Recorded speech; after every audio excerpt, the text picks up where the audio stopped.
Oh shoot, we live. It's your boy Carcino here. Let's get into it. This the Suge Knight versus Vanilla Ice, or Vanilla Ice versus Suge Knight beef. It really wasn't a beef. It's more of you gonna do what I tell you to do.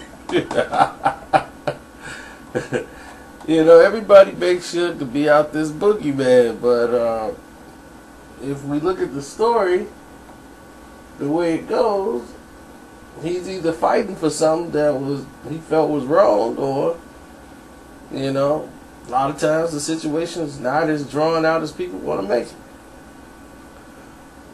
But in this situation here, let's just go to the beginning.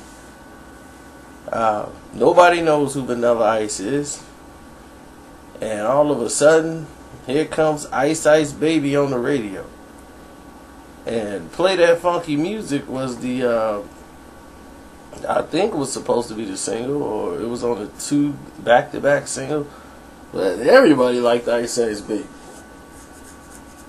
You know, brothers was looking for a reason to hate him.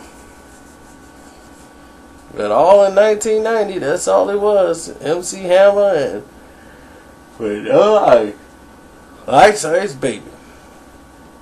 But the song went to plateaus nobody thought it was ever going to go. And it's peaking, it's making all this money, and at this time, all the way on the other side of the West Coast, you got a independent, ambitious, UNLV business major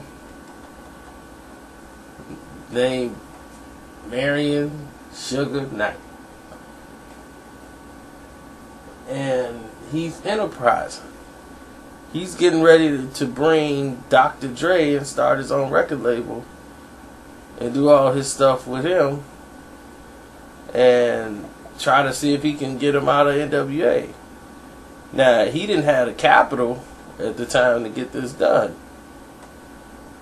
And a lot of people are going to say, well, Harry O just came in, he got a loan, and that's how he started the company, and this and that. Well, what he did was get a publication.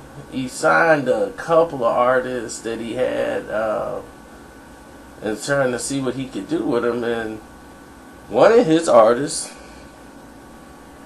the guy's name was Mario Chocolate Johnson, told him, he said, I wrote Ice Ice Baby for Vanilla Ice. He was like, that was my song. I wrote the lyrics to that song. That's my song. So Suge was like, yeah, the one that's the number one hit. Yeah, and I ain't getting none of the credit. That's my song. He stole my song. I had the same song. And he stole it. And Suge was like, if he took your song, well, we can get that back. We can get that royalty money. You know, because that's about 15% of the actual gross. And we're going to be looking at least 6 figures. Because look how many units the album sold by itself. And then you look at the single, then you look at the video. I handle it.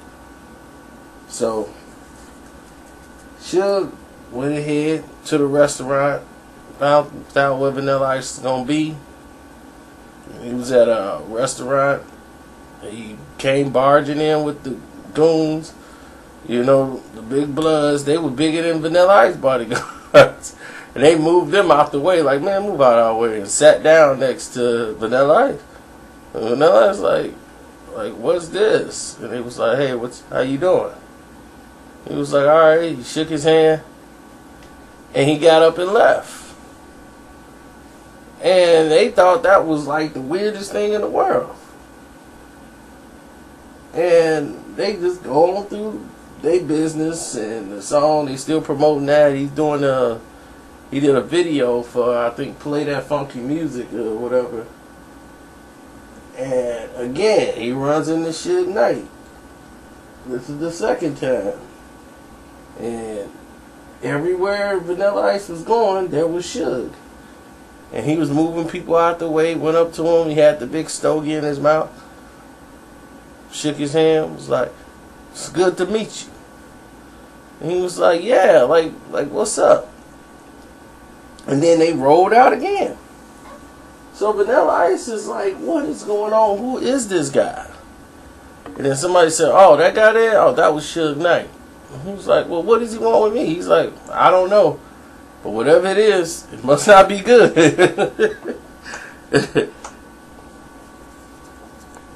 So, he's at the hotel room because he's getting ready to do a show in a couple of days. So he's in the hotel room, got his security.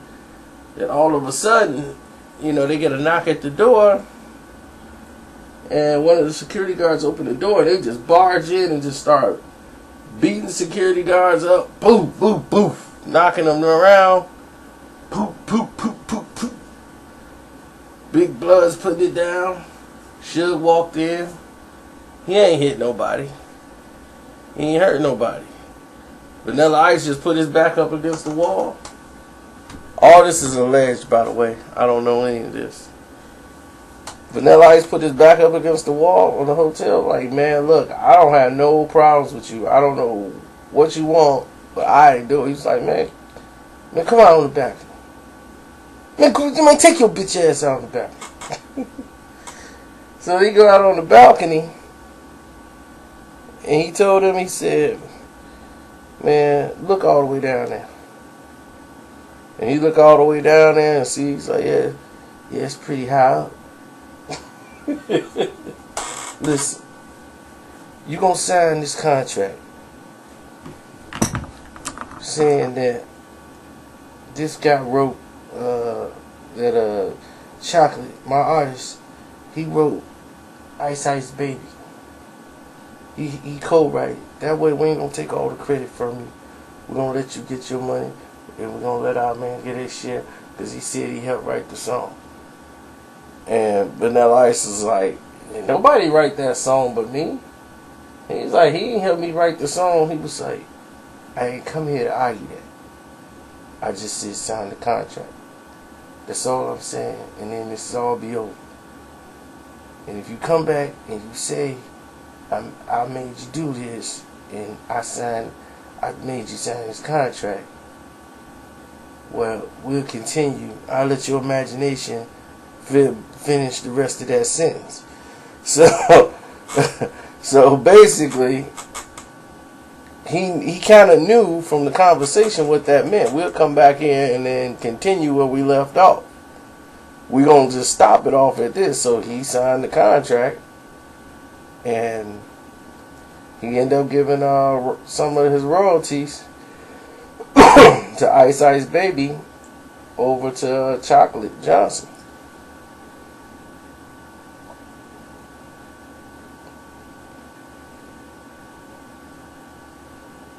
Now, at this point, that move cost Vanilla Ice millions of dollars. Millions. And it helped bankroll Future Shock Future Shock, whatever licensing company that Suge Knight had, which gave him the capital to start up Death Row Records. And somebody gonna say, well, Harry O put the money in. Whatever money that they put in, this made it legal.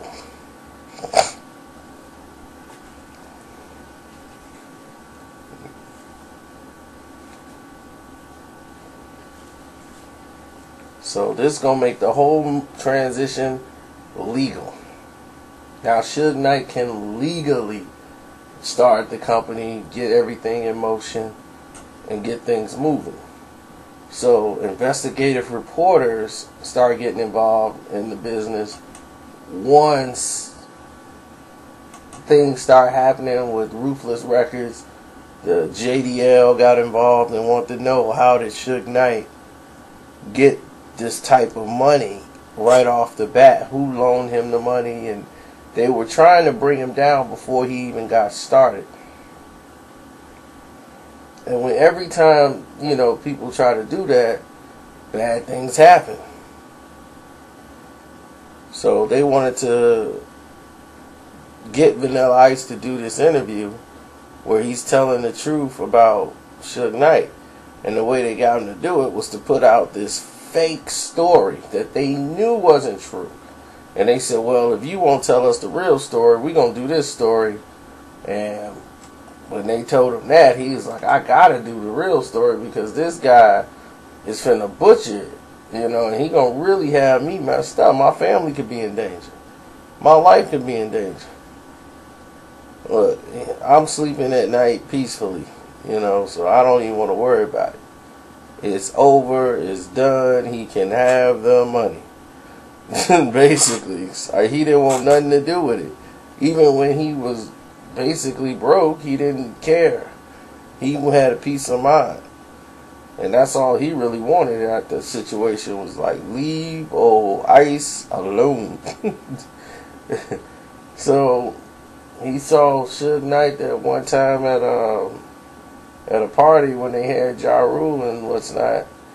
And, Tommy Lee was there and they took the pictures. But other than that, he's had zero contact with Big Suge. And he doesn't want any. He just want to chill and not do his thing. But as Suge said, we went there to have a conversation because my artist said he wrote the song. And at the end of the day, he signed the contract.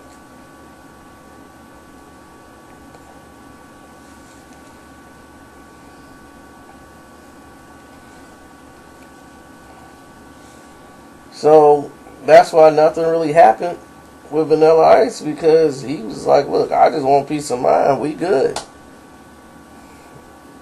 Now, all of the stuff that happened is alleged. There's no proof that this is what happened or this is what didn't happen.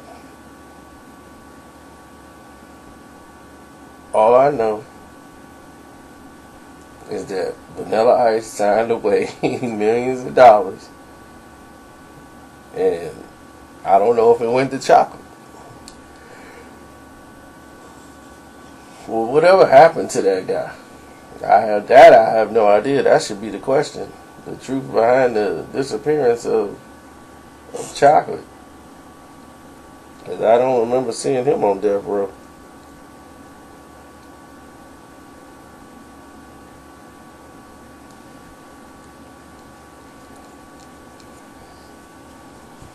Alright, it's bedtime. We'll chat tomorrow.